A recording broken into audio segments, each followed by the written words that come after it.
மத்தேயு 5ஆம் அதிகாரம் 6ஆம் வசனம். தேவன் நம்மை எப்படி வாழ விரும்புகிறார் என்ற தலைப்பின் கீழே தொடர் செய்தியை கொடுத்து கொண்டு வருகிறேன். நாம் எப்படி வாழ விரும்புகிறார் என்ற ஒரு தொடர் செய்தியை கொடுப்பதற்கு ஆண்டவர் அனுக்கிரகத்தை செய்தார். ஸ்தோத்திரம். நமக்கென்று ஒரு பிரிச்சமான ஒரு வாழ்க்கை நமக்கு வைத்திருக்கிறார். இது அந்த பகுதியில் 17வது செய்தி. நாம் எப்படி வாழ விரும்புகிறார் என்றால், நீதியின் மேல் பசி தாகம் உள்ளவர்களாக வாழ நமக்கு ஒரு வாழ்க்கையை வைத்திருக்கிறார். எழுதி கொள்ளுங்க. ஒவ்வொன்றா பார்த்துக்கிட்டு வரோம். 3ஆம் அதிகாரத்தில் மனம் திரும்புதல், 4ஆம் அதிகாரத்தில் இயேசு மலை மேல் ஏறுகிறார். சீசர்கள் மட்டும்தான் மலையின் மேல் ஏறினார்கள், மற்ற மக்கள் எல்லாம் கீழேயே இருந்து விட்டார்கள். மனம் திரும்பின பின்பு அடுத்த லைஃப் வாழ்க்கை ஆவியில் எளிமையாக வாழ்வது, ஆவிக்குள் வெற்றிடமாக இருப்பது. ஏனென்றால் பரலோக ராஜா உள்ளே வந்து குடியிருக்க. பரலோகம் வேற, பரலோக ராஜ்யம் வேற. பரலோகம் வேற, பரலோக ராஜ்யம் வேற. ராஜ்யம் என்பது ஒரு தேசம். அவருடைய தேசம் நீங்களும் நானும் தான். நீங்கள் இதற்கு ஆதாரமாக எபேசியர் 2:19 - 22 வரைக்கும் வாசித்து பார்க்கும்பொழுது, நாம் எல்லாரும் ஒரே நகரமாக இருக்கிறோம் என்று சொல்லப்பட்டு இருக்கிறது. ஒரே வீட்டார், ஒரே நகரம். அடுத்தபடியாக துயரப்படுகிறவர்கள் பாக்கியவான்கள். எதற்காக துயரப்பட வேண்டும்? இந்த உலக காரியங்களை பற்றி அல்ல. ரட்சிக்கப்பட்ட போல் இருந்த தாக்கம், என் இனம், என் சொந்தம், என் இரத்தத்தோடு பிறந்தவர்கள் எல்லாரும் ரட்சிக்கப்பட வேண்டும், என் கிராமம் ரட்சிக்கப்பட வேண்டும் என்ற ஆழ்ந்த துயரம் நமக்கு தானாகவே ஏற்பட்டு விடுகிறது. அந்த துயரம் துன்பப்படுகிற, கஷ்டப்படுகிற, சமுதாயத்தில் அழிகிற ஒவ்வொரு மக்களுக்கும் நம்மில் துயரம் இருக்க வேண்டும். அந்த துயரத்தினால்தான் CMSA ஹாஸ்பிட்டலே வந்தது. நம்முடைய நாட்டிற்கு அநேக ஆஃப்னேஜ் வந்தது, லெப்பரசி மிஷின் வந்தது. 125 ஆண்டுகளுக்கு முன்பதாக சாத்தான்குளம் இங்கே கள்ளக்குறிச்சி பக்கத்தில் எல்லாம் வந்தது. 125 வருஷத்துக்கு முன்னாலேயே குஷ்டரோகிகளை வெறுத்து தள்ளுகிற காலங்களிலேயே அவர்களை அணைத்துக் கொள்கிற கிறிஸ்தவ மிஷினரிகள் தோன்றினார்கள். இதெல்லாம் துயரம் மக்களை பார்த்து. கதிர்கு ஸ்தோத்திரம். காட்வெல் மிஷினரி என்பவர் தூத்துக்குடி மாவட்டத்திலே இடையங்குடி சாம் ஜெபத்துறை பிறந்த ஊரில் வந்து தங்கி அங்கு இருக்கிற கொடுமைகளெல்லாம் நீக்கி திசைன்வேலியில் இருந்து திருநெல்வேலிக்கு 75 கிலோமீட்டர் சாலை ரோடை போட்டு கொடுத்து பல பள்ளிகளெல்லாம் நிறுவி இருக்கிறார். கல்வியே இல்லாத மக்களுக்கு கல்வியை கொடுக்க கர்த்தர் பயன்படுத்தி இருக்கிறார். கர்த்தருக்கு ஸ்தோத்திரம். அதுக்கடுத்த பிரகாரம் பார்த்தோம், சமாதானம் பண்ணுகிறவர்கள் பாக்கியவான்கள். கர்த்தருக்கு ஸ்தோத்திரம். சாந்த குணம் உள்ளவர்கள் பாக்கியவான்கள். அதையும் நாம் போன வாரம் நாம் பார்த்தோம். கர்த்தருக்கு ஸ்தோத்திரம். சாந்த குணம் எது உலகம் சொல்லுகிறது, இங்கு சொல்லப்பட்டிருக்கிற சாந்த குணம் என்ன என்பதை குறித்தும் உங்களுக்கு சொன்னேன். இன்று நாம் பார்க்கும்பொழுது நீதியின் மேல் பசிதாகும். எப்போதுமே வேதத்தில் சொல்லுகிற குணநலங்கள் 2 விதம் வகைப்படும். விழுந்து போன மனுஷனுடைய நீதி, ஆவியின் மக்கள் பரலோகராஜ்யம் உடைய மக்களுக்கு இருக்கிற ஒரு நீதி. இது ரெண்டுமே வித்தியாசமானது. உலகத்தில் இருக்கிற நீதி எப்படிப்பட்ட நீதி என்றால், அறிவு மரத்திலிருந்து வந்த நீதி. அறிவு மரத்தை புசித்த பின்பு, கனியை புசித்த பின்பு மனிதனுக்குள் நன்மை தீமை நுழைந்தது. அந்த நன்மை தீமைக்குள் இருக்கிற அந்த நீதியிலே நன்மையும் இருக்கும், தீமையும் இருக்கும். இதை நீங்கள் எப்பொழுதும் புரிந்து கொள்ள வேண்டும். உலகத்தில் இருக்கிற அன்பு நன்மையும் இருக்கும், தீமையும் இருக்கும் என்ற சாத்தானின் விஷம் அதற்குள்ளே இருக்கிறது. இங்கு அப்படி அல்ல. இது தெய்வீக அன்பு, இது தெய்வீக நீதி. ஸ்தோத்திரம். நீதியின் மேல் பசிதாகம் இருப்பவர்களுக்கு 2 வெகுமதி ஆண்டவர் கொடுக்கிறார். புரிஞ்சிட்டிங்களா? என்ன வெகுமதி? 1 பிளெஸ்ஸிங், ஆசீர்வாதம். 2 இருதய திருப்தி. இந்த 2 வாழ்க்கையும் கொடுக்கிறார், 2 ஆசீர்வாதம் கொடுக்கிறார். இந்த செய்தியை ஒரு வாரத்தில் முடிக்க வேண்டும் என்று தான் நினைத்தேன். ஆனால் ஒரு வாரத்தில் முடிக்கக்கூடிய அளவுக்கு இந்த நீதியின் மேல் பசிதாகம் என்ற வார்த்தை அது நீளமாகவே போகிறது. கர்த்தருக்கு ஸ்தோத்திரம். உலகத்தில் எல்லாமே சலிப்புத்தன்மை உடையது. நாம் அவற்றை விளக்கவே முடியாது. வேதம் சொல்கிறது, கண்கள் காண்கிறதினால் திருப்தி அடைவது இல்லை. ஸ்தோத்திரம். காது கேட்பதினால் திருப்தி அடைவது இல்லை. ஆனால் இந்த திருப்தி அடையாத கண்களுக்கும் திருப்தி அடையாத காதுகளுக்கும் திருப்தி அடையக்கூடிய ஒரு பாக்கியத்தை நீதியின் மேல் பசிதாகம் கொண்ட உங்களுக்கு கர்த்தர் கொடுக்கிறார். திருப்தி அடைவான், வாக்கியவான். மனிந்து கொள்ளுங்கள். அழுத்தம் திருத்தமாய் சொல்கிறது, ஆசீர்வதிக்கப்பட்ட மனிதன், பிளஸட் மேன், ஆசீர்வதிக்கப்பட்ட மனுஷன். ஆக பிரசங்கி 1:8 நீங்கள் ஒன்று புரிந்து கொள்ளுங்கள், நாம் திருப்தி அடையாத மக்கள். ஸ்தோத்திரம். Praise God. ஸ்தோத்திரம். Praise God.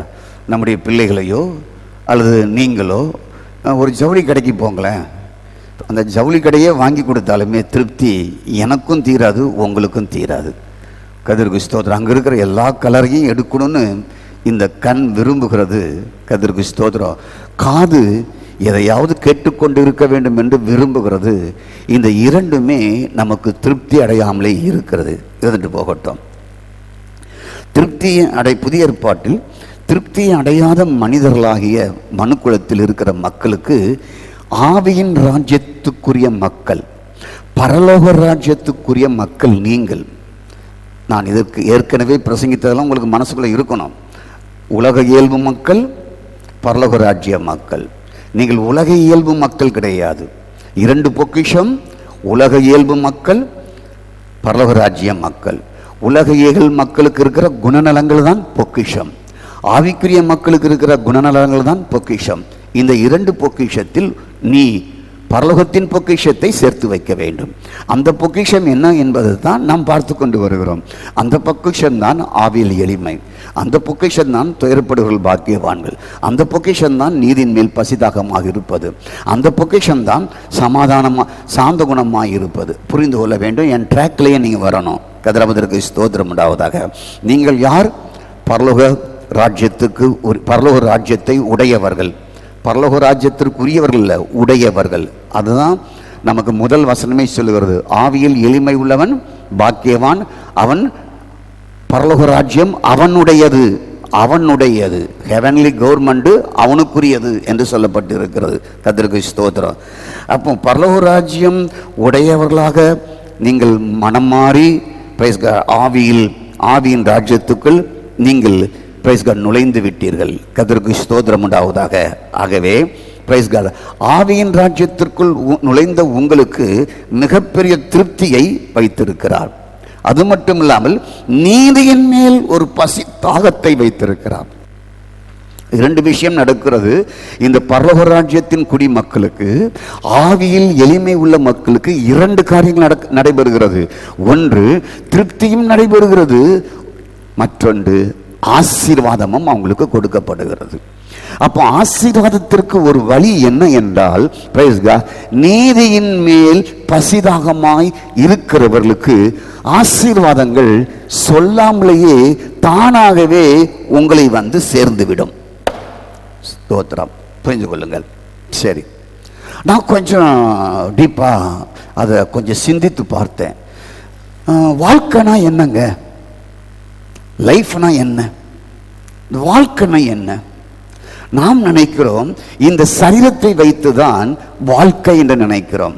இந்த சரீரத்தில் புறம்பான அடையாளங்கள் தான் வாழ்க்கை நினைக்கிறோம். என் படிப்பு ஒரு வாழ்க்கை, என் இனம் ஒரு வாழ்க்கை, நான் பிறந்த ஊர் ஒரு வாழ்க்கை, பிரைஸ் காட், நான் பிறந்த தேசம் ஒரு வாழ்க்கை, என் சொத்து ஒரு வாழ்க்கை, பிரைஸ் காட். இப்படி என்னுடைய படிப்பு ஒரு வாழ்க்கை, என்னுடைய பட்டம் ஒரு வாழ்க்கை, என்னுடைய பதவி ஒரு வாழ்க்கை. இதுதான் வாழ்க்கை நினைத்து கொண்டு இருக்கிறோம். இது எல்லாமே புறம்பான அடையாளங்கள். என்று சரீரம் முடிகிறதோ அன்று இதெல்லாம் முடிந்து போய்விடும். அதற்கு பின்பு இவையெல்லாம் எதுவுமே இருக்காது. படித்த நற்சான்றிதழ் எத்தனை பட்டங்கள் இருந்தாலும் அவைகள் செல்லா காசாக மாறி போய் விடுகிறது. வாழ்க்கை என்பது என்ன என்றால், உங்களுக்கு சொல்லுகிறேன் கேளுங்கள், உங்களுடைய புலன்கள் தான், சென்ஸ். இது இல்லாட்டம் முடிஞ்சது. 5 புலன்கள் இல்லாவிட்டால் வாழ்க்கையே அடங்கி போய்விடும். பார்க்கும் புலன் வேலை செய்யாவிட்டால் பார்வை பார்க்க முடியாது. பேசும் புலமை நின்றுவிட்டால் பேச முடியாது. கேட்கும் புலமை நின்றுவிட்டு, இதெல்லாம் புலன்கள், இதெல்லாம் 5 நாம் படிச்சிருப்போம். கேட்பது, முகர்வது, பேசுவது, பார்ப்பது, அதுக்கப்புறம் சரீர உணர்வு, மனம். இந்த 5 தான் வாழ்க்கை. இந்த 5 வச்சு தான் இந்த சரீரத்தையே நீங்க இயக்குறீங்க. புரிந்து கொள்ளுங்கள். ஸ்தோத்திரம் உண்டாவதாக. கேட்பது மூலமாக, பார்ப்பது மூலமாக, முகர்வது மூலமாக, சுவைப்பது மூலமாக, ஸ்தோத்திரம் உண்டாவதாக. இந்த 5 புலன்கள் வழியாகத்தான் இந்த உடலை இயங்குகிறது. இது இல்லாவிட்டால் செத்துட்டோன்னு அர்த்தம்.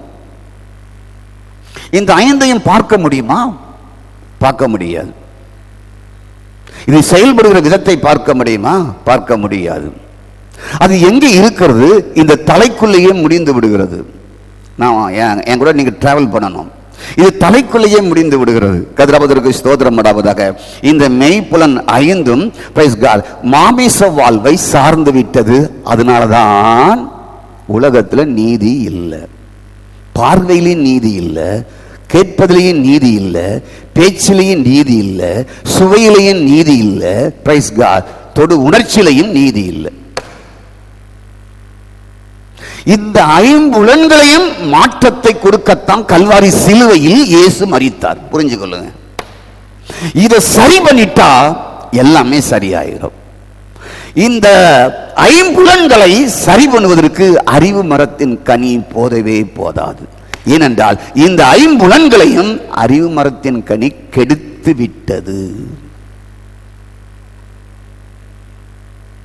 அதான் கண் காண்பதினால் திருப்தி அடைவதில்லை, காது கேட்பதினால் திருப்தி அடையவில்லை, வாய் பேசுவதனால் திருப்தி அடையவில்லை, சுவைப்பதினால் திருப்தி அடைவதில்லை.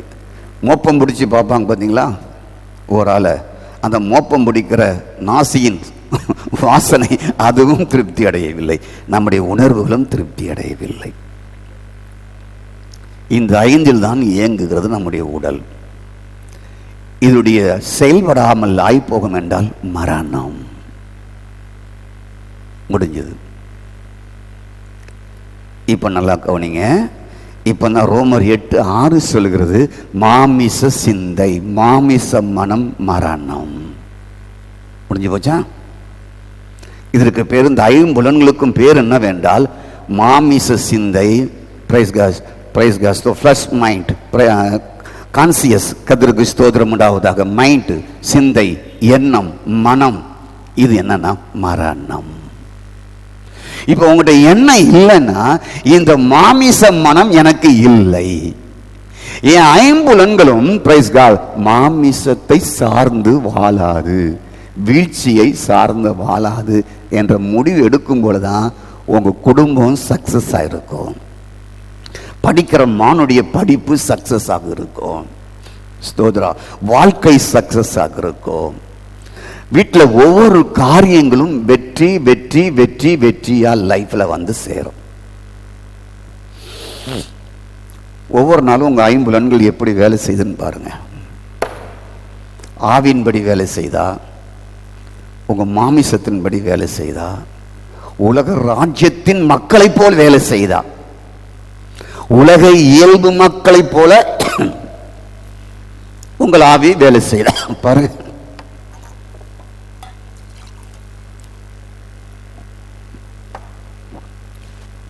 உங்க ஃபேமிலியை கொஞ்சம் யோசித்து பாருங்க. உங்க கண்ணு எப்படி செயல்படுதுன்னு பாருங்க, உங்க செவி எப்படி செயல்படுதுன்னு பாருங்க, உங்க வாய் எப்படி செயல்படுதுன்னு பாருங்க. எப்படி ஒவ்வொரு ஆளையும் மோப்பம் முடிக்கிறேன்னு பாருங்க. உங்களுடைய கான்சியஸ் மனம் சிந்தை எப்படி செயல்படுன்னு பாருங்க. எல்லாமே மரணத்திற்கு ஏதுவாக செயல்படக்கூடாது. அது உலக இயல்பு மக்கள். அது செயல்பட நீதியின் மேல் பசிதாகம் அற்று போய்விடும். ஆவியில் எளிமையாய் வாழ்வது இல்லாமல் போய்விடும். துயரப்படுவது இல்லாமல் போய்விடும். மற்றவைகளுக்காக துயரப்படுவது வந்துவிடும். சாந்த குணம் இல்லாமல் போய்விடும். அப்போ நல்லா கவனிக்கணும், நீங்கள் ஆவியின் ராஜ்யத்தின் மக்கள். ஆகவே ஆவியில் எளிமை உள்ளவராக, பரலோகம் ராஜ்யம் உடையவராக நீங்கள் மாறிவிட்டீர்கள். உங்களில் ஐம்புலன்களும் தினமும் தவறான பாதைக்கு போகாதபடி கிறிஸ்து இயேசு மரித்து உயிர்த்தெழுந்து உங்களுக்குள் இருக்கிறார். அவர் உங்களுக்கு தலையாக இருக்கிறார். இந்த தலையில தான் ஐம்புலன்களும் இருக்கிறது. எஞ்சான் உடம்புக்கு தலையே பிரதானம் என்று என் தகப்பனார் அடிக்கடி சொல்லுவார். தலை போயிட்டுனா முடிஞ்சது கதை. மீதி எல்லாவற்றையும் சரிபடுத்திடலாம். எஞ்சான் உடம்புக்கு தலையே பிரதானம். இப்போ உங்களுக்கு, நீங்கள் ஆவியின் ராஜ்யத்தின் மக்கள், உங்கள் தலை கிறிஸ்து. கிறிஸ்துவே தலையாக இருக்கிறார். புரிஞ்சிட்டீங்களா? ஸ்தோத்திரம் உண்டாவதாக. தலை இல்லாமல் வாழ முடியாது. தலையாகிய கிறிஸ்துவுக்குள் எல்லாவற்றிலும் வல்லவர்களாக இருக்கும்படி அவர் உங்களுக்கு தலையாக இருக்கிறார் என்று எபேசியர் 4:15 சொல்லுகிறது. இப்ப இந்த ஐம்புலன்களையும் ஆட்சி செய்கிற தலை இப்பொழுது ஆவியில் எளிமை உள்ளவர்களுக்கு இயேசு எப்படி இருக்கிறார்? தலையாக இருக்கிறார். அப்போ அவர் உங்களுக்கு கண்ணாக, அவர் உங்களுக்கு செவியாக, அவர் உங்களுக்கு முகர்வதாக, அவர் உங்களுக்கு வாயாக, அவர் உங்களுக்கு ஆவியின் மனமாக, ஆவியின் சிந்தையாக இருப்பார் என்றால் லைஃப் எப்படி இருக்குன்னு பாருங்க. அதுதான் ப்ராப்ளமே. தலை இயேசுவாய் இல்லை சபையில் கிறிஸ்தவர்களுக்கு. அதற்காக தான் உங்களை ஞாபகப்படுத்துகிறேன். நீங்கள் உங்களுக்கு கிறிஸ்து தலையாக இருக்கிறார். எல்லாவற்றிலையும் வளர்வதற்கு தலையாக இருக்கும்படி அவர் தம்மை தாமே தந்தருளினார். அப்போ எனக்கு தலை யாருன்னு சொல்லி நீங்க ஒவ்வொரு நாளும் எலும்பட, எனக்கு இயேசுதான் தலையா இருக்கிறாரு, இயேசுதான் கண்ணா இருக்கிறாரு, இயேசுதான் மூக்கா இருக்கிறாரு, இயேசுதான் வாயா இருக்கிறாரு, இயேசுதான் அவருடைய ஆவிதான் என் கான்சியஸா இருக்கு, மனமா இருக்கு, ஐம்புலன்களாக இருக்குங்கிற தீர்மானத்துக்கு வந்துட்டீங்கன்னா லைஃப் எப்படி இருக்குன்னு தெரியுமா உங்களுக்கு? இந்த தேசத்திலேயே பெஸ்டான மக்களா நீங்க இருப்பீங்க. இந்த தேசத்திலே நல்லா படிக்கிற மனிதனா, பெரிய பொசிஷன்ல இருக்கிற மக்களா நீங்க மாறுவீங்க. எப்படி யோசேப்பு தேவாவியை பெற்ற மனுஷனா இருந்தானோ அந்த நிலைமைக்கு உலக அறிவில் ஜீரோவா இருந்தாலும் உலகத்திற்கு ஹீரோவா வச்சிருவார். புரிஞ்சு கொள்ளுங்க. கர்த்தருக்கு ஸ்தோத்திரம் உண்டாவதாக. அப்போ பார்க்கும் ஒரு புலன் அது இயேசு, கேட்கும் ஒரு புலன் அது இயேசு. அப்ப நம்ம பார்வை சரியா போயிடும், கேட்பதெல்லாம் சரியா போயிடும் நீதியை செலுத்துவதற்கு. வாய் ஒரு புலன், வாய் அடக்கமா பேசும், பேச யோசிக்கும். மனம் ஐம்புலன்களில் ஒன்று, கான்சியஸ், அது ஆவியின் சிந்தை, ஜீவனும் சமாதானமும் 8:6 ரோமர்.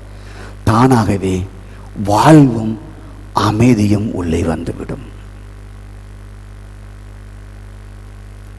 எவ்வளோ லைஃப், சூப்பர் லைஃப். அதுக்கு தான் கிறிஸ்து தலையாக இருக்கிறார். முன்னால வராரு, பின்னால வராரு, பக்கத்துல வர்றவரெல்லாம் விடுங்க. அப்படி நமக்கு பிரசங்கம் பண்ணி நம்மளை கெடுத்துட்டாங்க. எனக்கு முன்னாலையும் இல்லை, பின்னாலையும் இல்லை, என் பக்கத்துலையும் இல்லை, இந்த பக்கத்துலையும் இல்லை, எனக்கு தலையாகவே இருக்கிறார். அவர் உங்களுக்கு தலையாக இருக்கும் பொழுது உங்கள் ஐம்புலன்களும், உங்களுடைய கான்சியஸும், உங்களுடைய மைண்டும், உங்களுடைய பார்வையும், ஒவ்வொரு செயலும் திருப்தியையும் ஆசீர்வாதத்தையும் அள்ளி கொடுக்கும், நிறைவாக கொடுக்கும். இந்த உலகத்தில் நீங்கள் சீமானா இருக்க போறீங்க. அதைத்தான் இதிலிருந்து கற்றுக் கொடுக்க போகிறேன். ஏனென்றால் ரோமர் 12:1-2 மனம் மறுரூபமாகிவிட்டது. என் மைண்ட், என் கான்சியஸ் இப்பொழுது கிறிஸ்துவின் மனமாக, ஆவியின் மனமாக, ஆவியின் சிந்தையாக இருக்கிறபடினாலே இப்பொழுது அது மறுரூபமாகிவிட்டது. சரீரமும் ஜீவ பலியாக கொடுக்கப்பட்டாகிவிட்டது. கர்த்தருக்கு ஸ்தோத்திரம். ஆகவே இப்பொழுது நீங்கள் நீதியை நிறைவேற்றுவது ரொம்ப இலகு. பசி தாகம் நீதியை செய்வதற்கு உங்களை அப்படியே தூண்டும், அரிக்கும், உங்களிடத்திலிருந்து செயல்பட்டு கொண்டிருக்கும். வாழ்க்கையே சாட்டிஸ்பேக்ஷனாக இருக்கும். உங்க மனம் திருப்தி அடைந்து கொண்டே இருக்கும். புரிஞ்சுட்டீங்களா? சரி, இந்த உலகத்தில் நீதி இருக்கு. ஆனா பைபிள் நீதினா நீங்க தான். புரிஞ்சுக்கொள்ளுங்க. நிதித்துறை அல்ல, நீதித்துறையும் அல்ல. உலகத்தில் நீதியும் இருக்கு, அநீதியும் இருக்கு. ஆனால் ரெண்டும் இணையாது. 2 கொரிந்தியர் 6:14 நீதி கிறிஸ்து, அநீதி சர்ப்பம். எங்கெல்லாம் அநீதி நடக்குதோ அங்க சர்ப்பம் இருக்கிறது என்று புரிந்து கொள்ளுங்கள்.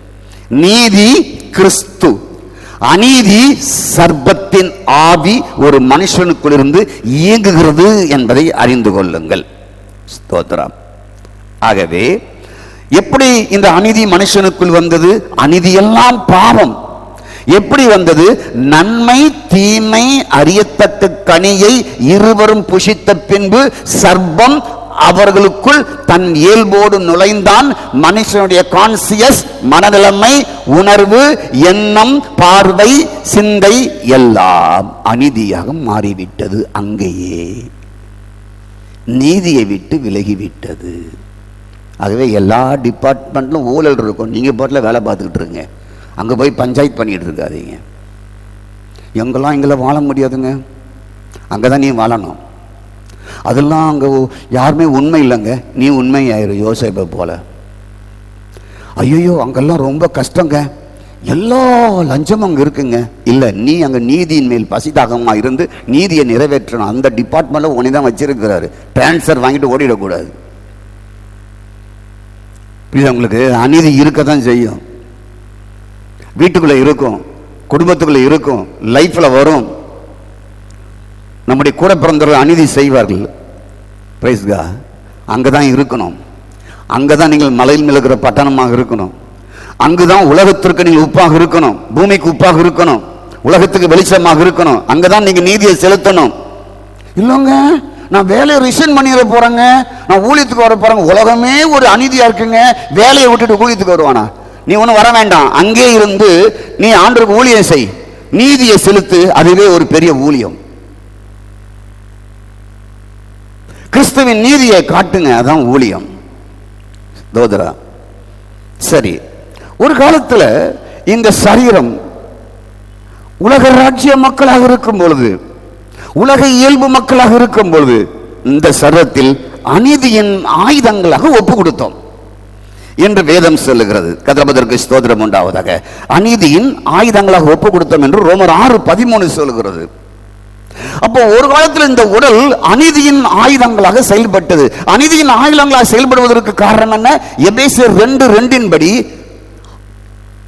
ஆவிக்கேற்ற வாயில வர மாட்டாங்க. ஓ காட் ஸ்தோத்திரம். வசனம் வர மாட்டாங்க. ஸ்தோத்திரம். அவன் ஆவிக்கேற்றபடி நடந்தீர்கள். எபேசியர் 2:2 எடுத்துட்டேன். கர்த்தருக்கு ஸ்தோத்திரம். முற்காலத்தில் இவ்வுலகத்தின் வழக்கத்துக்கேற்றபடி கீழ்ப்படியாமையின் பிள்ளையிடத்திலே இப்பொழுது கிரியை செய்கிற ஆகாயத்து பிரபுவாகிய அவன் ஆவிக்கேற்றபடி நடந்தீர்கள். அவன் ஆவி நமக்குள் இருந்தது. எங்க இருந்து எப்படி வந்தது? ஏதேன் தோட்டத்திலிருந்து மனுஷனுக்குள்ள வந்து விட்டது. நல்லவனா இருந்தாலும் சரி, கெட்டவனா இருந்தாலும் சரி, ஆகாயத்து பிரபுடைய ஆவி ஒரு மனுஷனுக்குள் இருந்தது. அதுதான் உங்களையும் என்னையும் அநீதியின் மக்களாக வாழ்வதற்கு, இந்த உலகத்துல பரலோக ராஜ்யத்தின் குடியின் மக்களாக மாறுவதற்கு அது காரணமா இருந்தது. அநீதியின் ஆயுதங்களாக நம்ம செயல்பட்டுக்கிட்டு இருந்தோம்.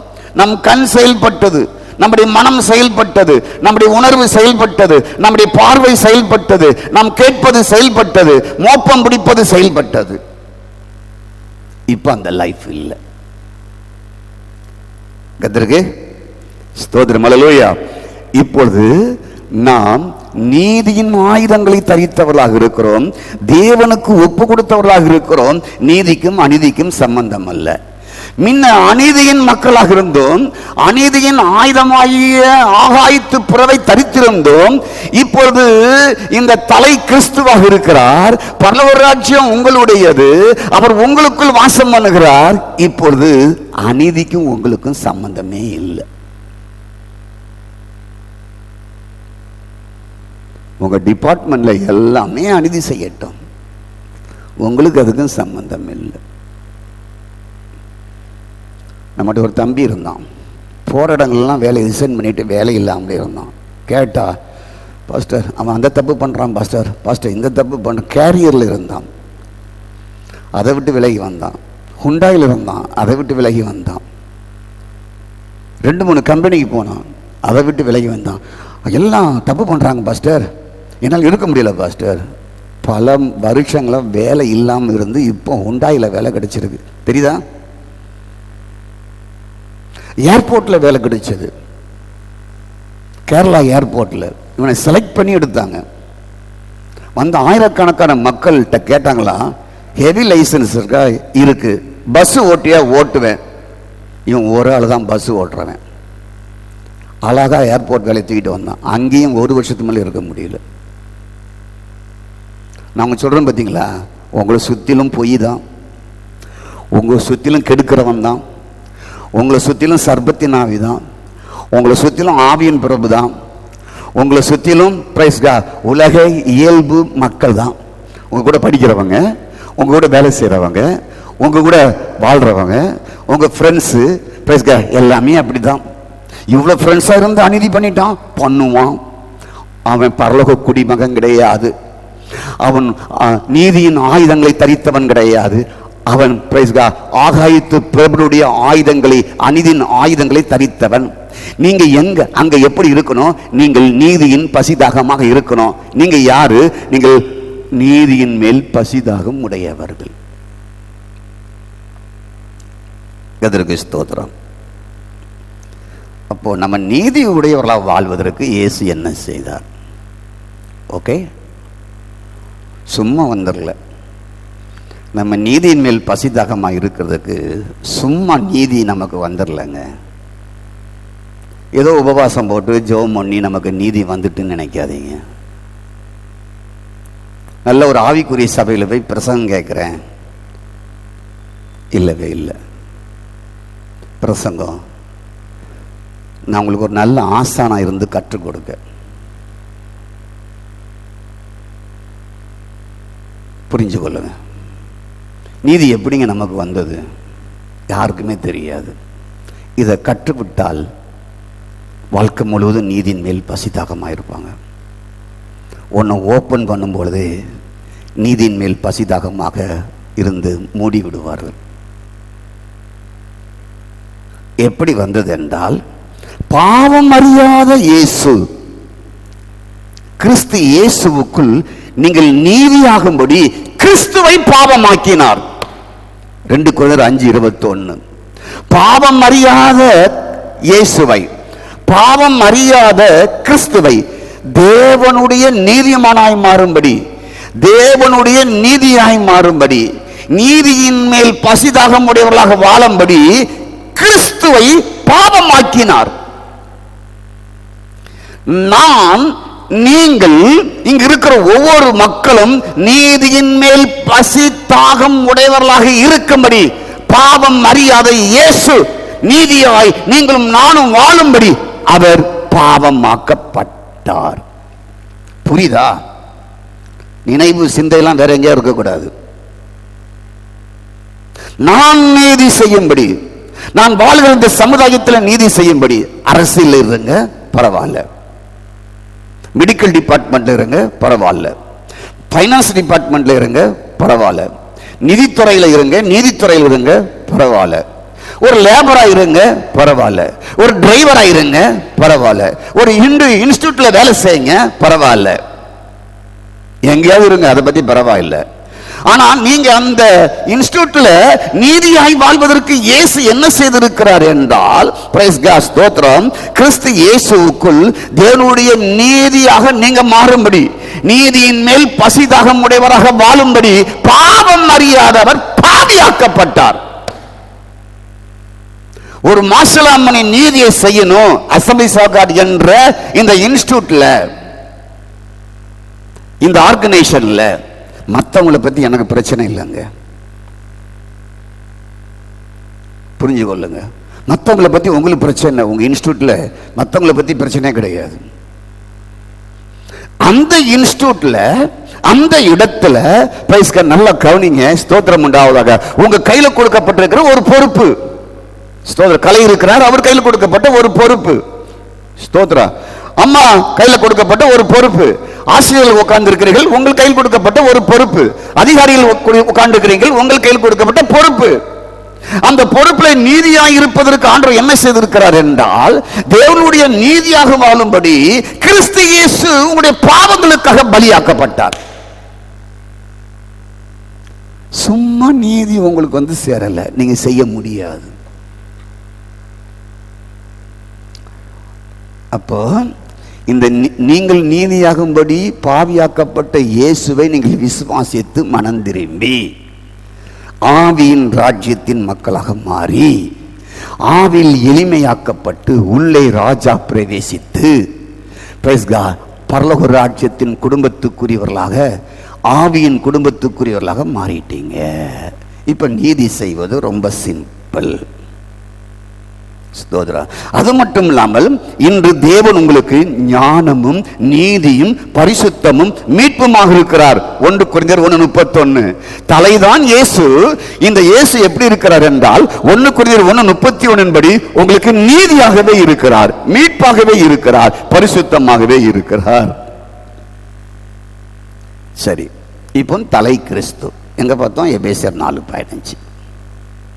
நீங்கள் செய்ய வேண்டியது என்ன? உங்கள் வாழ்வாக இருக்கிற ஐம்புலன்கள், மனம்,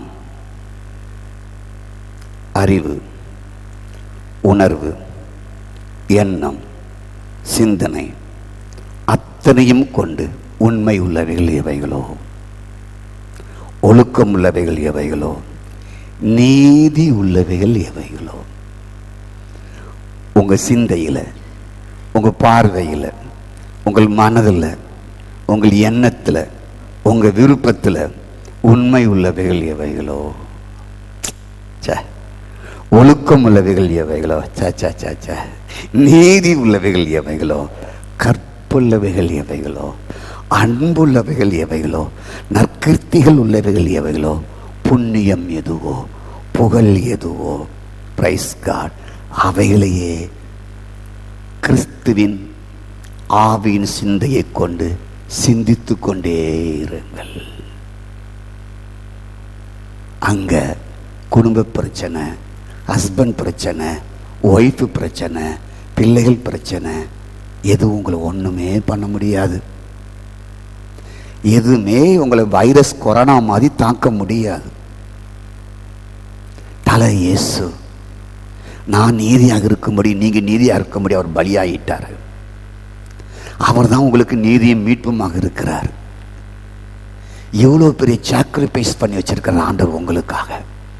இப்போ இயேசு தலையாக இருக்கிறபடினால, ஆவின் சிந்தை இருக்கிறபடினால, ஆவின் ராஜ்யத்தின் மக்களாக இருக்கிறபடினால, உங்களுடைய எண்ணங்களில், சிந்தைகளில், உணர்வில், பேச்சில், பார்வையில், ஓ காட், புண்ணியம் எதுவோ, புகழ் எதுவோ, உண்மை உள்ளவைகள் எவோ, ஒழுக்கம் உள்ளவைகள் எவைகளோ, நீதி உள்ளவைகள் எவைகளோ, கற்புள்ளவைகள் எவைகளோ, நற்கிருத்திகள் உள்ளவைகள் எவைகளோ, புகழ் எவைகளோ அவைகளையே சிந்தித்து கொண்டே இருப்பா. இப்படி ஒவ்வொரு நாளும் இருந்தா லைஃப் எவ்வளோ டேஸ்டாக இருக்கும், பிளெஸ்ஸிங் எவ்வளோ வரும். உங்களை ஆசீர்வதிக்காம எந்த லூசு பையில ஆசீர்வதிப்பார் ஆண்டவர்? நீங்க தாங்க ஸ்டேட்லயே ஃபர்ஸ்ட்ல இருக்கணும், நீங்க தாங்க டிஸ்ட்ரிக்ட்லயே ஃபர்ஸ்ட்ல இருக்கணும், நீங்க தாங்க எல்லா துறையிலும் முன்னணியில் இருக்கணும், நீங்க தாங்க வெற்றி இடத்தை நிரப்பணும். இங்க இருக்கிற வாலிபர் தாங்க எல்லாத்துலயும் வெற்றி பெறணும். கிரிக்கெட்டா அவன் தாங்க வெற்றி பெறணும், ஃபுட்பாலா அவன் தான் வெற்றி பெறணும், நீச்சலா அவன் தான் வெற்றி பெறணும், மிலிட்டரியில் போறானா அவன் தான் வெற்றி பெறணும், இன்ஜினியரா அவன் தான் வெற்றி பெறணும். ஏங்க அதெல்லாம் இல்லை? என்னைக்காவது ஒரு கிறிஸ்தவங்க ஸ்டேட் ஃபர்ஸ்ட் எடுக்கிறாங்களா? எல்லாம் தகர டப்பாவா இருக்கு.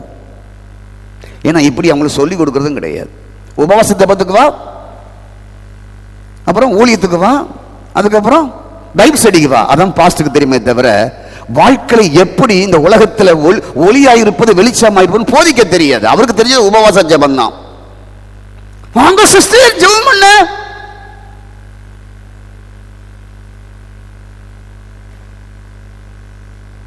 கர்த்தருக்கு ஸ்தோத்திரம்.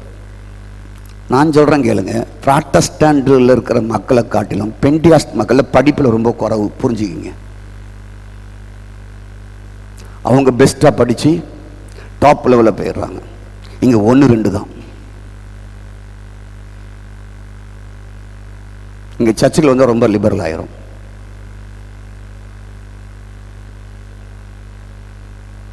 அங்கே இருக்கிற உபதேசியார் பையன் கூட பிஎஸ்சி பிஎட் முடிச்சிருவான், டாக்டர் முடிச்சிருவான், மணி அடிக்கிறவன் புள்ள. இங்கே 1-2 தான் இருக்கும். அங்கே மணி அடிப்பான், வெத்தலை பாக்கம் போடுவான். எங்கள் ஊரை வச்சு சொல்கிறேன், 100 பவுன் போட்டு கட்டு கொடுப்பான். மணி அடிக்கிறவன் தான் கோவிலில். பிள்ளைகள் 5 பிள்ளை இருக்கும், எல்லாம் எம்எடு எம்எஸ்சி எம்எடு. எங்கள் ஒய்ஃபுடைய ஃபேமிலி எடுத்துக்கொள்ளுங்களேன், எல்லாமே எம்ஏ எம்எடு பிஏ பிஎட் தான். அவங்களாம் அங்கே இருந்தவங்க தான். இங்கே வந்த உடனே பையனுக்கு +2க்கு மேலே ஓட மாட்டாங்க. 1-2 தப்பி பிள்ளைகளுடைய ஜபத்தினாலையும் கிருபையினாலும் அப்பா அம்மாவுடைய தியாகத்தினாலையும் அவங்க செலவு பண்ணி படுறான்னு சொல்லி படித்து முன்னுக்கு வந்து எம்பிபிஎஸ் போகிறதுக்கும் குறைவாக இருக்குது, எல்லாமே குறைவாக இருக்குது. ஏன் எம்பிபிஎஸ் தான் போகணுமா? சிஏவை போகக்கூடாதா? எம்பிபிஎஸ்ஸை காட்டிலும் சிஏல பல மடங்கு சம்பாதிக்கலாம். ஊரில் வச்சிருக்கிற பிஸ்னஸ் மேலாம் அவங்ககிட்ட வந்துடுவான். அவன் தான் தலையெழுத்தை மாற்ற முடியும். சிஏ முடித்தவன் தான். 1000 கோடி தப்பு பண்ணாலுமே அவன் தான் தலையெழுத்தையே மாற்ற முடியும். சார்ட்டர்ட் அக்கௌண்ட்டாக போகலாம் இல்லையா? தாசில்தாராக போகலாம் இல்லையா? பிடிஓ ஆஃபீஸராக போகலாம் இல்லையா? ஸ்தோத்திரம். டிராஃபிக் இன்ஸ்பெக்டராக போகலாம் இல்லையா? பத்திர ஆஃபீஸில் போய் உட்காந்து பத்திர பதிவாளராக மாறலாம் இல்லையா? மேரேஜ் ரிஜிஸ்டராக மாறலாம் இல்லையா? இதெல்லாம் டிபார்ட்மெண்ட் இல்லையா? இதில் தாங்க இருக்கு விஷயமே. இதெல்லாம் அவன் கேட்ச் பண்ணிட்டான். நம்மால் விட்டுட்டு நீதிக்கு அலைஞ்சிக்கிட்டு இருக்கிறாங்க அந்த டிபார்ட்மெண்ட்டில் போய். ஏன்னா இதை சொல்லி கொடுக்க ஆள் இல்லை. நீங்கள் இதெல்லாம் கொஞ்சம் யோசித்து பார்த்தீங்களா? இதில் நம்முடைய பிள்ளைகளை படிக்க வைக்கணும் சிந்திச்சு பார்த்தீங்களா? இல்லவே இல்லை. அந்த டிபார்ட்மெண்ட் உங்களுக்கு கண்ணுக்கே தெரியாது. சரி, இனி உங்க இருக்கிற பிள்ளைகளை படிக்க வச்சு ஒரு புரட்சியை இந்த தேசத்தில் உண்டாக்குங்க. பெரிய படிப்பாளி ஆக்குங்க. மிகப்பெரிய ஒரு அதிகாரியாக மாத்துங்க. கர்த்தருக்கு ஸ்தோத்திரம். ஆகவே நீதியை சிந்தித்து நீதியின் மேல் பசிதாகம் கொண்டவராக வாழ வேண்டும் என்பதற்காகத்தான் இயேசு தேவனுடைய நீதியாகும்படி உங்களுக்காக மரித்தார், பலியானார். சரிதானா? கர்த்தருக்கு ஸ்தோத்திரம் உண்டாவதாக. நமக்காக பாவமாக்கப்பட்ட காரணம் நீங்களும் நானும் இந்த உலகத்துக்கு நீதியை கொடுக்கணும். நீங்க நீதியை வாழ்வதல்ல, இந்த உலக மக்களுக்கு நீதியை கொடுக்கணுங்க. அதுக்காகத்தான் உங்களுக்காக அவர் பலியாகி அவர் சார்பாக இந்த பூமியில நீதியை செய்ய வச்சிருக்கிறாரு. இந்த பூமிக்கு நீதியை கொடுக்க வேண்டியவங்க நீங்க தான். இந்த பூமிக்கு நீதியை கொடுக்க வேண்டியவங்க யாரு? நீங்க தான். அதற்காக தான் உங்களை நீதி ஆக்கி வச்சிருக்கிறாரு. இந்த பூமியில அநீதி பிரசங்கி சொல்லும்போது, நான் வானத்திலிருந்து பூமியை நோக்கி பார்த்தேன், நீதி ஸ்தலத்தை கண்டேன், அங்கு அநீதி இருந்தது, அங்கு நியாயம் இல்லை. நீதி ஸ்தலம் என்பது என்ன? நீதித்துறை, நீதிமன்றம். என்ன இருந்ததாம்? அநீதி இருந்ததாம், அநியாயம் இருந்ததாம். அப்படிப்பட்ட இடத்துல உங்களை கொண்டு போய் நீதியை செய்யணும்னு விரும்புறாரு. அதற்காகத்தான் பாவம் அறியாதவர் பாவமாக்கப்பட்டு உங்களை நீதி ஆக்கி இருக்கிறார். அந்த இடத்துல உங்களை உட்கார வச்சு உங்க மூலமாக இந்த பூமிக்கு நீதியை செலுத்தும்படியாக, நீங்க எந்த டிபார்ட்மெண்ட்ல இருக்கிறீங்களோ அந்த இடத்துல இருந்து நீதியை செய்யும்படியாக. ஆகவே நீங்க இருக்கிற டிபார்ட்மெண்ட் தரக்குறவா நினைக்காதீங்க. நம்பர் பெஸ்ட் நீங்க ஒரு ஆள் தான். உங்க நீதியை பார்த்து ஒரு வேலை வருது 10 வேலை வரணும், 10 வேலைங்கிறது 50 வேலை வரணும், 50 வேலைங்கிறது 100 வேலையை உங்கள்கிட்ட கொடுக்கணும். இப்போ என்ன ஆயிடுச்சுன்னா, ஒரு வேலை கொடுத்துட்டு ஏன்டா இவன்கிட்ட கொடுத்தோனுங்கிறது ஆகி போச்சு.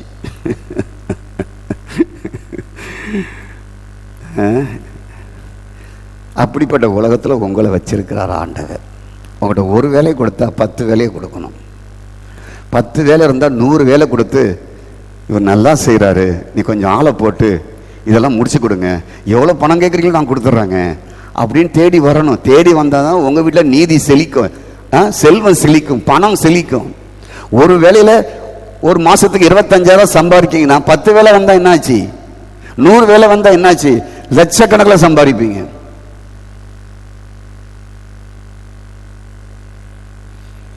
அப்போ பூமிக்கு என்ன தேவை? அப்போ நீங்கள் மனம் திரும்பி பரலோக ராஜ்யத்துக்குரியவர்களாக மாறி ஆவியின் ராஜ்யத்துக்குள்ள நுழைஞ்சிட்டீங்க. இப்போ நீதியின் மேல் பசிதாகமாக இருக்கணும். அப்போதான் பிளஸ்ஸிங், ஆசீர்வாதம், திருப்தி. போராடாமல் திருப்தியாக வாழலாம். ஒன்று வாங்கணும்னா இது இவ்வளோ காஸ்ட்லின்னு பார்க்க வேண்டிய அவசியம் இருக்காது. நீங்கள் பாட்டில் வாங்குவீங்க. செல்வம் இருந்தால், பணம் இருந்தால், இல்லாட்ட வாங்க முடியாது. யோசிக்கணும், நம்ம பட்ஜெட்டுக்கு இது ஒத்து வருமானு. 3000 சுடிதார் கேட்குற அவள் மகளை மூஞ்சிலே ஒரு குத்த மாட்டீங்க, எடுத்துக்குமா அப்படிம்பீங்க. எப்போ?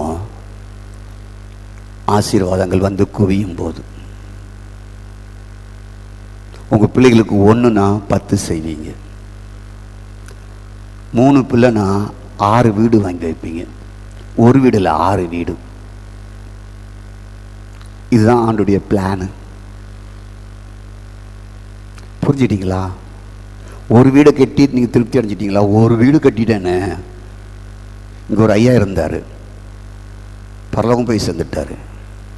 பிரதருக்கு தெரியும், ரொம்ப என்னை நேசிப்பார். அவங்க பிள்ளைங்களாம் என்னை அப்பா அப்பா அப்பா அம்மாங்க. இந்த வெள்ளை முடி வந்ததுக்கு ரொம்ப அழுதாங்க.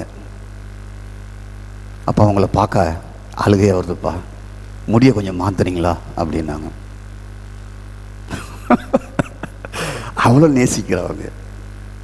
ஐயா, மருமகனுக்கு பெங்களூரில் ஒரு 100 வீடு இருக்குங்க. எத்தனை வீடு? எத்தனை வீடு? எத்தனை வீடு?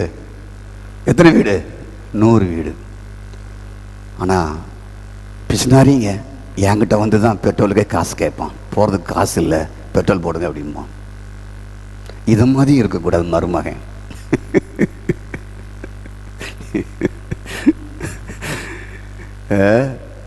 கர்த்தருக்கு ஸ்தோத்திரம். நம்ம ஒரு வீடுலேயே திருப்தி ஆகிரும் இல்லையா? பிள்ளைக்கு ஒரு வீடு கட்டி கொடுத்தாவே நான் என் மகளுக்கு சாதிச்சிட்டேன், என் பிள்ளைக்கு சாதிச்சிட்டேன். 5 பிள்ளைகளும் ஒரு வீடை வச்சுக்கிட்டு சண்டை போட்டுட்ருக்கோம்.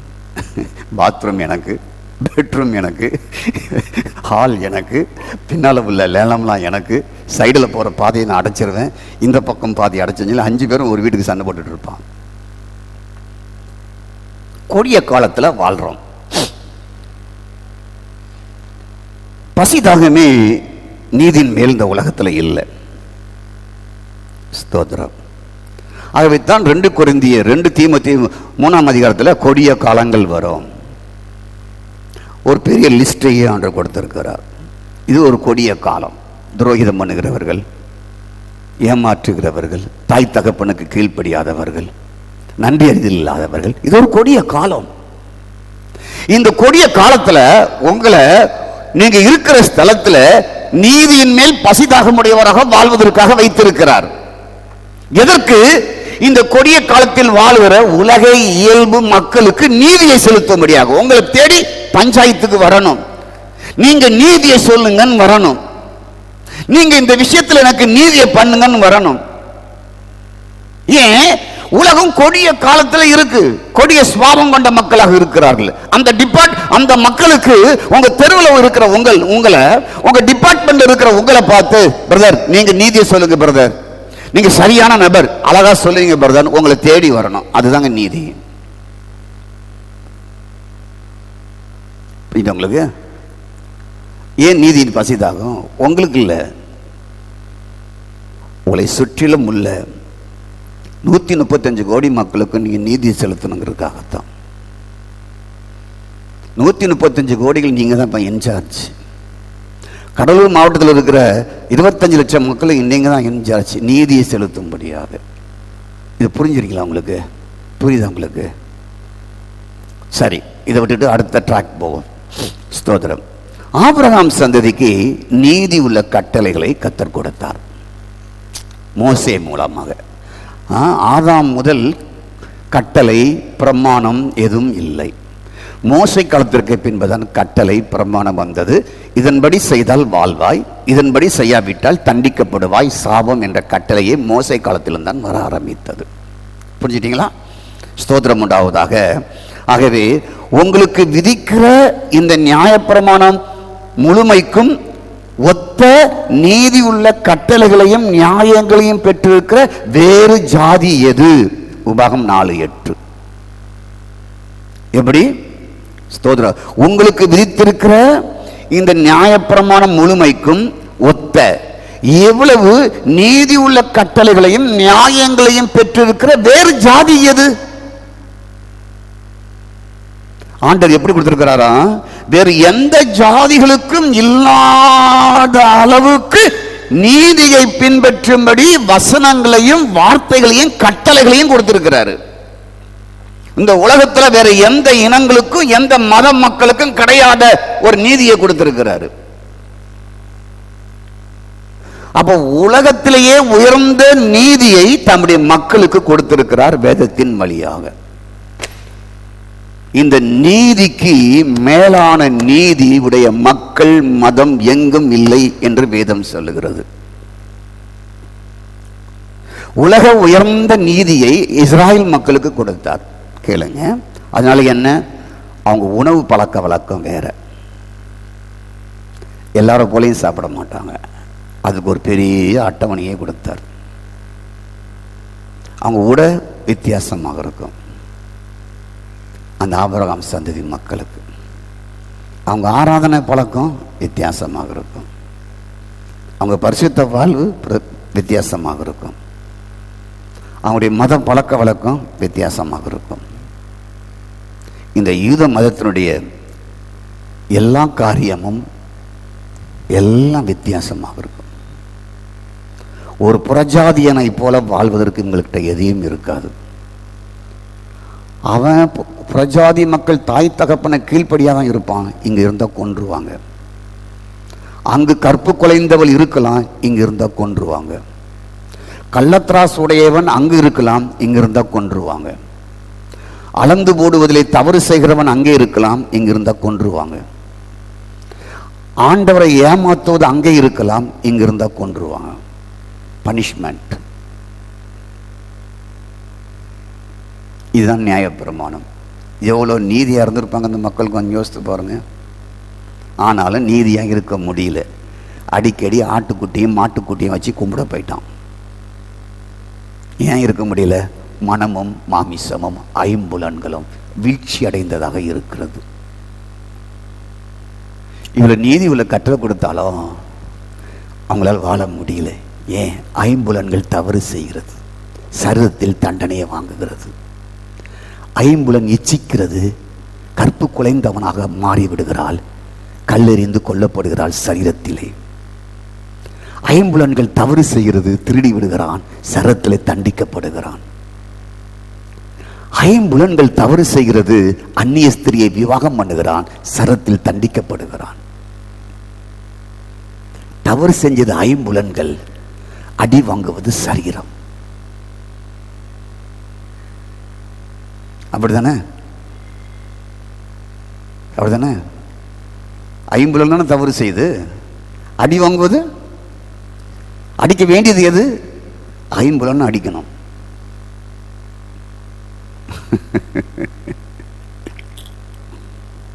அவங்களுக்கு வியாபார சட்டம் இருந்தது, வியாபார சட்டத்தை மீறினால் தண்டனை. நிதி சட்டம் இருந்தது, அதை மீறினால் தண்டனை. கடன் சட்டம் இருந்தது, கடன் கொடுத்துட்டு அவனை போய் மிரட்டின, உருட்டின, அபகரிக்க நினைச்ச, நீ தொலைஞ்ச. ஸ்தோத்திரம். கடன் வாங்கினவல்ல, கடன் கொடுத்தவன். அடிமைக்கு சட்டம் இருந்தது, குடும்ப சட்டம் இருந்தது, ஒழுக்க சட்டம் இருந்தது, ஆடு மாடு வளர்ப்பதற்கு சட்டம் இருந்தது. ஆடு மாடு வளர்ப்பதற்கு ஒரு மாடு, அம்மா வளர்க்கிற மாடு முட்டுற மாடாக இருந்தால் முதல் முறை முட்டிவிட்டால் பனிஷ்மெண்ட். அதே மாடு இரண்டாவது முறை ஒருத்தனை முட்டிட்டா அம்மாவை கல்லெறிந்து விடுவார்கள். பைபிள் தான் இருக்கு, படிச்சிருக்கீங்களா? நான் ஒரு மாடு வளர்க்குறேன், நரசிம்ம முட்டிட்டு முறை பனிஷ்மெண்ட், அபராதம், மாட்டை கொல்லணும். ரெண்டாவது முறையும் அந்த மாடு முட்டிட்டு மாடு வளர்த்தவனையும் மாடையும் கல்லெறிந்து கொள்ள வேண்டும். சட்டம் எப்படி?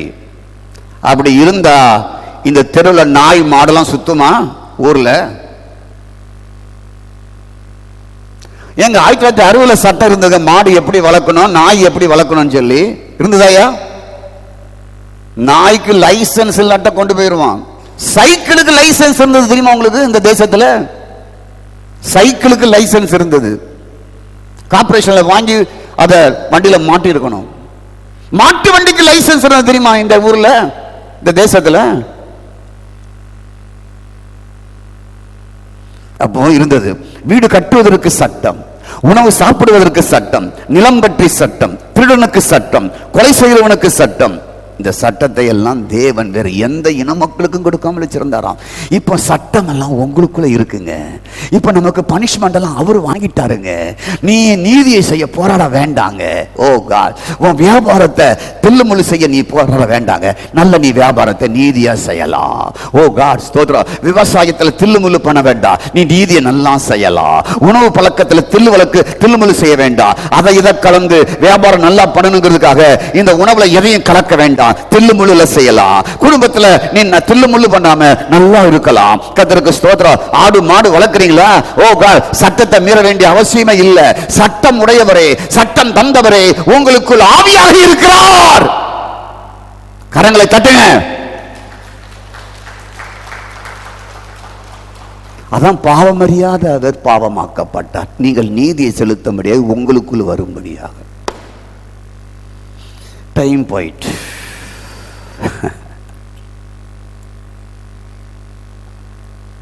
மக்களால் பிறருக்கு நன்மையை கொடுக்க, நீதியை கொடுக்க, நீதியை மக்களுக்கு கொடுத்தார். அவங்களால முடியல, வீழ்ச்சி அடைந்தாங்க. நியாயப்பிரமாணத்தை கை கொள்ள முடியல. ஏன்? மனமும் மாமிசமும் விழுந்து போனது. இப்போ விழுந்து போன மனமும் மாமிசம் உங்களுக்குள்ள பரிசுத்த ஆவியானவர் இருக்கிறார். அந்த வாழ்க்கை உங்களுக்கு கிடையாது. உலக இயல்பு மக்கள் வாழ்வது போல வாழ்வது உங்களுக்கு. அவன் குடித்தா நானும் குடிக்கிறேன், அவன் ஃபெயில் ஆனால் நான் ஃபெயில் ஆனேன், அவன் திருடனா நான் திருடனேன், அவன் ஏமாத்தினான், அவன் பொண்டாட்டி வச்சுக்கல நானும் பொண்டாட்டி. இதெல்லாம் உங்களுக்கு கிடையாது. அவன் அப்பா அம்மாவுக்கு கீழ்ப்படியில், நானும் அப்பா அம்மாவுக்கு கீழ்ப்படி, அதெல்லாம் உங்களுக்கு கிடையாது. நமக்கு கிடையாது. நமக்காக அவர் நாம் நீதியாய் வாழ அவர் பாவியாக்கப்பட்டார். ஸ்தோத்திரம். இப்போ நீதியின் மேல் பசிதாகம் தானாகவே உங்களுக்குள் வருவதற்கு ஏற்பாடு செய்திருக்கிறார். இந்த மாமிச உடல் நன்மை செய்ய வேண்டும் என்று விரும்புகிறது, நன்மை செய்ய முடியாது. ஆகவே நன்மை செய்ய முடியாத இந்த சரீரத்திலே நாம் போராடுகிற மனுஷராக இருக்கிறோம். ஏன்? நம்முடைய இதயம் ஜெபம் பண்ணணும் என்று தேடுகிறது. நம்முடைய இதயம் கடவுளுக்காக வாழ வேண்டும் என்று சொல்லுகிறது. நம்முடைய மனம் ஆண்டவருக்காக பிரகாசிக்க வேண்டும் என்று நினைக்கிறது. ஆனால் இந்த உடலோ பாவத்திற்கு ஊழியம் செய்கிறது என்று பவுல் சொல்லுகிறார். நான் என் மனதிலே ஆண்டுடைய பிரமாணத்துக்கு கீழ்ப்படுகிறேன், என் உடலோ பாவத்திற்கு ஊழியம் செய்கிறது. எப்படி?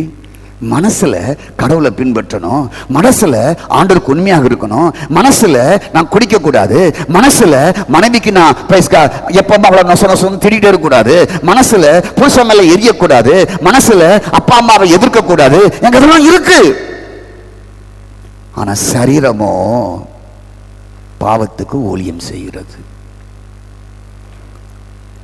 இப்படி நன்மை செய்ய முடியாத உங்களையும் என்னையும் நன்மை செய்யும்படியா வச்சிருக்கிறார். இப்ப மனசுல போராட வேண்டாம், சரீரத்திலையும் போராட வேண்டாம். நீங்கள் பூமியில் உள்ள மக்களுக்கு நீதியை கொடுக்க முடியும். உங்களை தவிர இந்த பூமியில நீதியை கொடுக்க இன்னும் ஒருத்தர் பிறக்க முடியாது. அப்படி பிறக்கணும், ஆவியின் ராஜ்யத்தில் பிறந்தவனாக இருக்க வேண்டும். உங்களை தான் நம்பிட்டு இருக்கார் ஆண்டவர். உங்கள் மாமியாருக்கு நீதி செய்ய முடியாய், மருமகளுக்கு நீதி செய்ய முடியாய், உங்கள் சகோதரருக்கு நீதியை செய்ய முடியாது, உங்கள் அண்ணன் தம்பிகளுக்கு நீதியை செய்ய முடியாது, இந்த சமுதாயத்துக்கு நீதியை செய்ய முடியாது, இந்த உலக மக்களுக்கு நீதியை செய்ய முடியாது.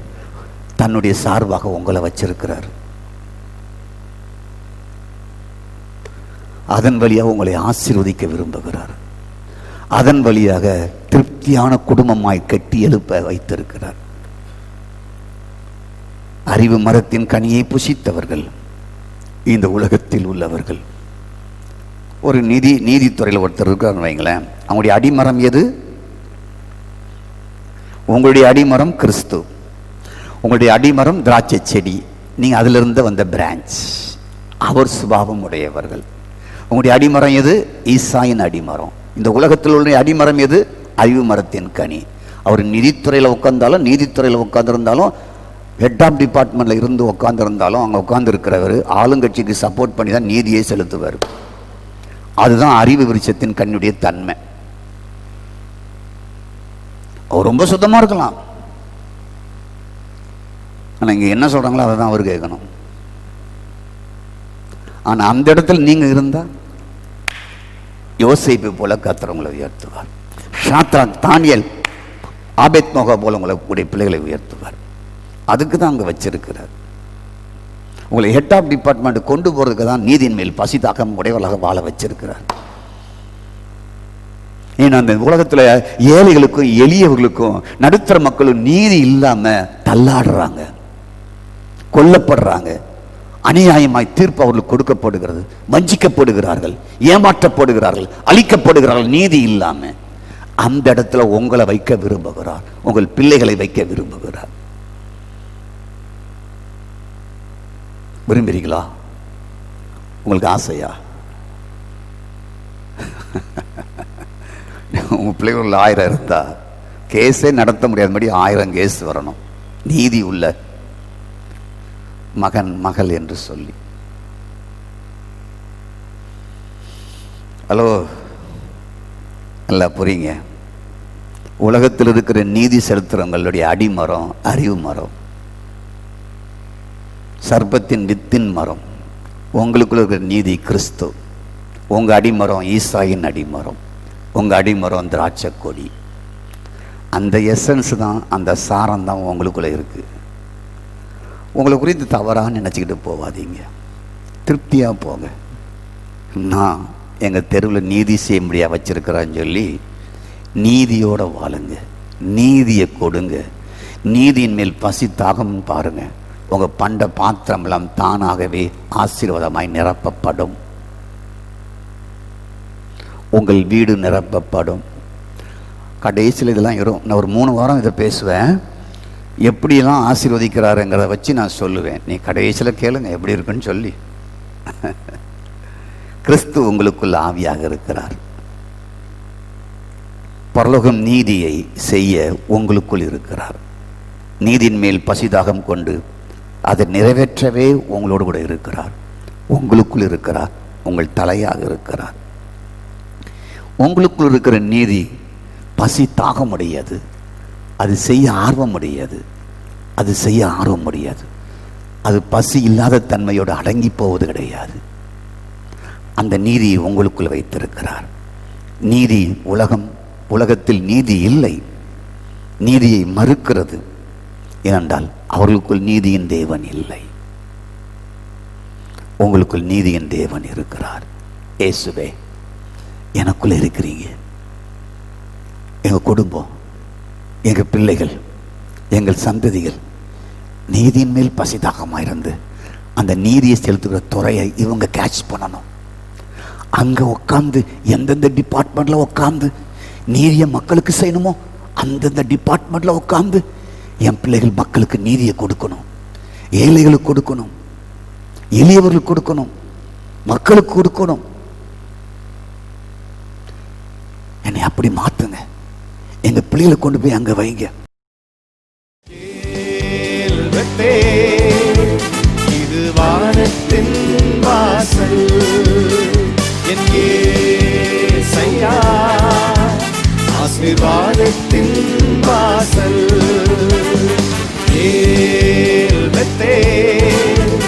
இது வானத்தின் வாசல், என் இயேசையா ஆசீர்வாதத்தின் வாசல்.